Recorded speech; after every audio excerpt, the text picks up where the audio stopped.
Catat ini ya. Dan saya belum pernah bagi dimanapun yang ini, yang versi lengkapnya. Kalau bisa dilakukan, bukan hanya dosa digugurkan. Tapi setiap hurufnya mempercepat terkabulnya doa kita di hadapan Allah Subhanahu wa taala. Ya. Ada 2 surah di dalam Al-Qur'an yang bila 2 surah ini dibacakan, itu setiap hurufnya dihitung bisa berpotensi menggugurkan dosa sekaligus mengabulkan doa-doa yang dimintakan. Sepanjang doa itu baik untuk urusan dunia akhirat kita. Kalau salah satu kurang baik diperbaiki oleh Allah. Misal dunia baik tapi akhirat tidak. Maka diperbaiki oleh Allah kepada yang lebih baik. Surat pertama Al-Fatihah. Surah kedua Al-Baqarah. Ya. Sebelum doa baca tuh Al-Fatihah sama Al-Baqarah. Tapi Al-Baqarahnya tidak dari ayat yang pertama. Kepanjangan. Cukupkan di ayat 285 sampai ayat 286, 2 ayat terakhir. Hadisnya sahih. Kalau mau dikuatkan biasanya banyak ulama memasukkan ayat 284. Ada yang sudah masuk ke dalam Ka'bah di sini? Ini informasi saja. Dan 3 ayat ini, Al-Baqarah 284, 285, 286, itu ayat yang dituliskan di dinding Ka'bah.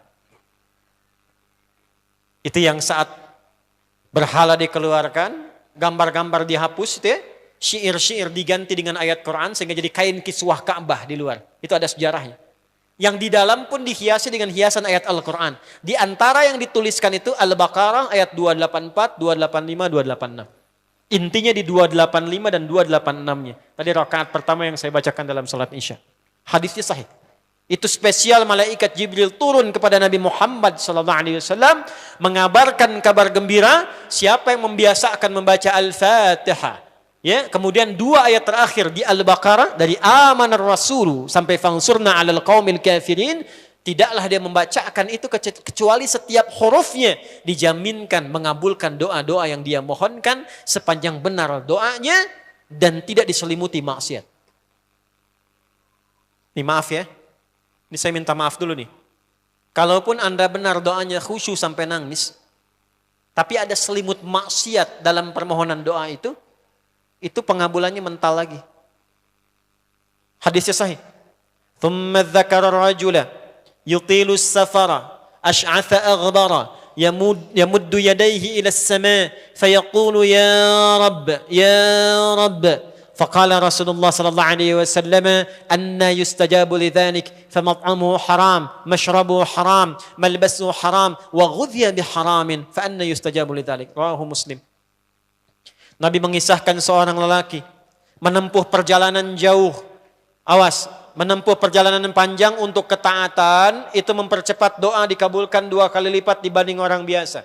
Makanya kalau ada orang mau ke Mekah umrah, mau haji, titip doa.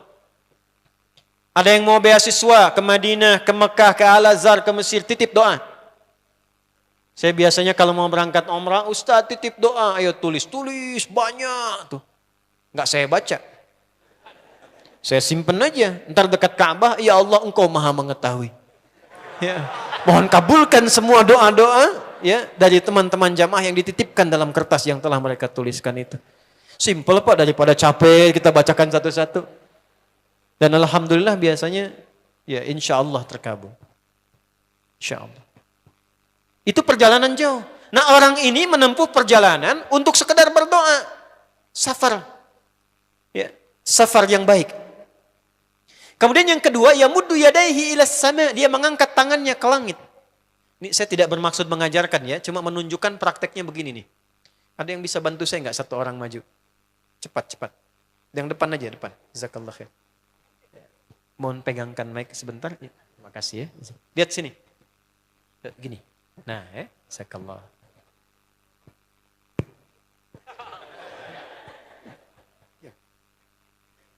Nah, gini ya. Ini tangan, lihat telapak 2 ya. Berdoa itu sesuai porsinya dan ikuti caranya Nabi. Kalau doanya formal dalam sholat, dan diikat dengan gerakan, jangan kreatif. Ikuti seperti Nabi yang contohkan. Misal dalam salat, "Shallu kama ra'aitumuni usolli." Salatlah seperti kalian melihat aku salat. Nanti ada 3 posisi atau sampai 4 posisi dalam salat yang mempercepat terkabulnya doa. Posisi puncaknya sujud. Hadisnya sahih, "Inna ma aqrabal 'abdi min rabbih wa huwa sajidun fa aktsirud doa." Keadaan terdekat antara hamba dengan Rabbnya adalah saat sujud, maka perbanyak doa saat sujud. Tangannya posisi sujud begini, menempel. Jadi nggak usah begini. Oke, begini. Nah, ini di luar sholat. Di luar sholat, kalau berdoa, tangan begini. Lihat baik-baik ya. Ini kitabnya agak banyak, bahasanya panjang, saya berikan yang simpelnya saja ya. Baik. Ini kan teman-teman telapak yang kanan, yang kiri ya. Padukan begini. Ya. Lalu setiap Anda kan pasti punya garis yang kanan dengan garis yang kiri. Ada kan?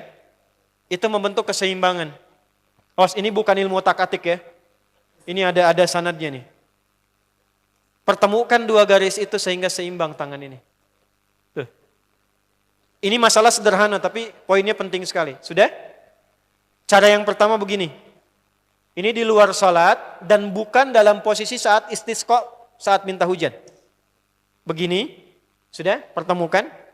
Lalu letakkan sejajar dengan dada di sini. Ya. Jadi kalau dada itu, ini posisinya, ini nahar di sini.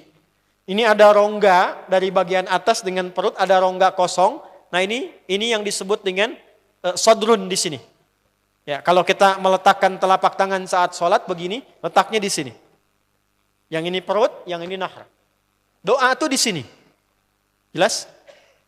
Semakin kita memohon dengan lebih sangat, naikkan sedikit begini. Sudah? Kalau istisqa, minta hujan, agak lebih tinggi ke atas. Nah ini cara mengangkat yang standar di sini. Untuk memohon. Jelas? Oke. Jazakallah khair. Nah orang ini, dia mengangkat tangannya. Jadi melakukan perjalanan jauh, mengangkat tangannya, ya muddu yadaihi ilas sama. Orang yang berdoa dengan mengangkat tangan, itu dijawab doanya oleh Allah lewat keterangan Nabi SAW, itu bisa kamakala 2 kali lebih cepat dibandingkan dengan orang yang tidak mengangkat tangan saat berdoa. Jadi Anda cuma sekedar doa dengan mengangkat begini, itu lebih cepat potensi dijawabnya dengan mengangkat doa. Ada seorang bertanya pada Nabi SAW, hadis sahih, "Ya Rasulullah, bagaimana pendapatmu dengan seseorang yang meminta kepada Allah dengan mengangkat tangan atau kamakala?" Lalu Nabi mengonfirmasi, bertanya balik, bagaimana kalau ada seseorang memohon kepada Anda dengan mengangkat tangannya? "Pak, tolong Pak, tolong Pak, tolong." Gitu kan? Di depan rumah Anda, 1 jam begitu, "Pak, tolong Pak." Kira-kira Anda beri atau tidak? Beri. Minimal kalau Anda nggak punya kemampuan, Anda referensikan atau beri sesuai kemampuan Anda kan? Angkat tangannya. Dia jawab, "Saya malu kalau nggak ngasih." Apa kata Nabi? "Innallaha hayyun karimun." Allah itu lebih punya sifat peka untuk merasakan malu pada hambanya kalau dia tidak memberi ketika hambanya mengangkat kedua tangannya. Nah nanti ada beda-beda posisi saat khatib Jumat misalnya 1 begini untuk khatib. Makmum mengangkat 2 tangan. Yang ketiga dia mengatakan, "Ya Rabb, ya Rabb." Asmaul Husna. Doa yang dibuka dengan Al-Asmaul Husna itu dijawab 2 kali lebih cepat dibandingkan dengan doa yang langsung dimohonkan kepada Allah. Itu perintah.